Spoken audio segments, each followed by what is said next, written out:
Hello everyone, I'm Yuda, a Japanese immigration lawyer. There's been news that the requirements for the Japanese business manager visa are going to be raised. The capital requirement will go up to at least 30 million yen.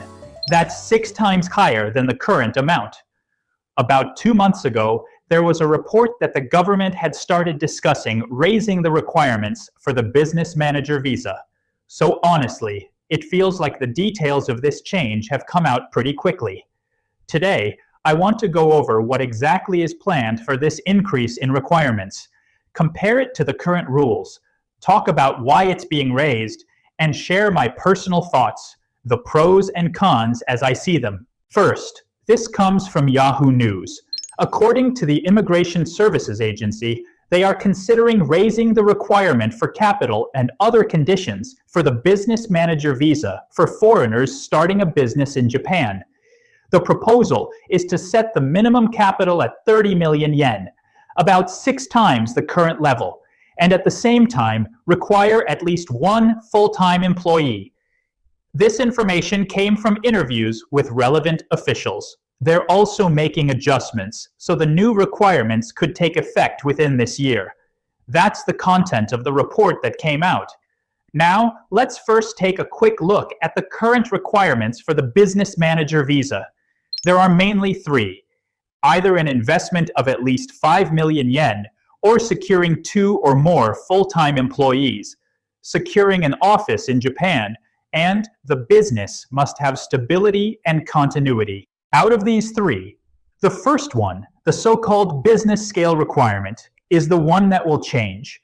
Instead of investment of at least 5 million yen or securing 2 full-time employees, it will likely become capital of at least 30 million yen and at least 1 full-time employee.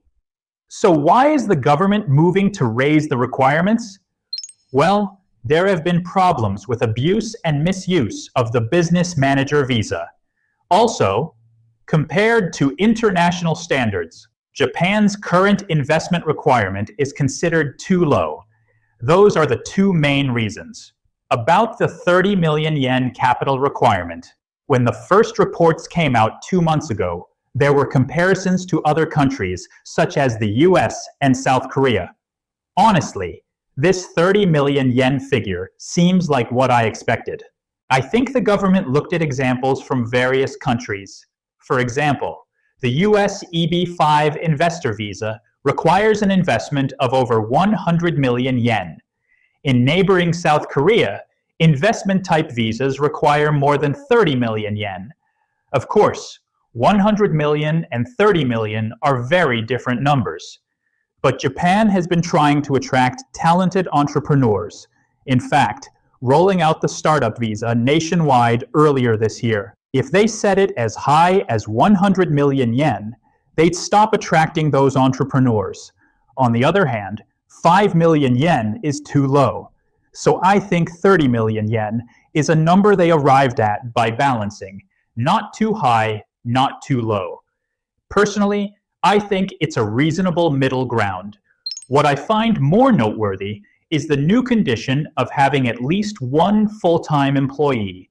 This was a bit unexpected for me. Currently, the requirement is 5 million yen or 2 full-time employees, so hiring is not strictly necessary.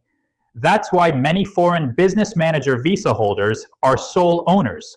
They invest 5 million yen, have just a laptop, and no employees. Small-scale businesses like this are common. But under the new rules, that won't be possible. If you look at other countries, like the US, investor visas always require job creation. You must contribute to the country's economic growth by creating employment. Now that Japan is adding the 1 full-time employee requirement, it's clear they want not only for you to operate a business in Japan, but also to create jobs for Japanese people and contribute to Japan's economy. As a result, one-person small businesses making around 10 million yen a year will likely no longer qualify. If the new requirements are implemented, one big advantage is that the misuse and abuse cases we've seen will likely decrease. Some people have been using the visa to stay in Japan without any real intention of running a business. For example, setting up paper companies or claiming they run a vacation rental business while outsourcing everything to a management company after simply buying property. The business manager visa is not an investor visa. It's meant for people who are actually managing a business. If you're not truly involved in operations, you don't meet the visa criteria.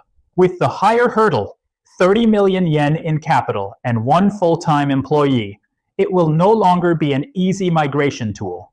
You can't just buy it like some investment visas. You'll need to continuously employ someone in Japan to get and renew the visa. The downside is that this is a very high bar. If a Japanese person were starting a company as a startup, very few young entrepreneurs could begin with 30 million yen in capital and one full-time employee. That means the government's original goal of attracting young entrepreneurs from overseas becomes much harder. It's especially tough for young founders to raise 30 million yen. This change will make it so that only entrepreneurs who already run a significant business abroad, or wealthy individuals, can realistically qualify. I'm a bit concerned that it might turn into a visa mainly for rich old men rather than energetic, talented young founders. It's a difficult balance to strike. The startup visa program currently isn't working well, so it's important to fix that and make Japan more attractive for talented young entrepreneurs, while at the same time tightening the rules to stop abuse. Maintaining that balance will be key to sustaining real business management activities in Japan. That was my quick explanation of the upcoming changes to the business manager visa requirements. Thank you for watching.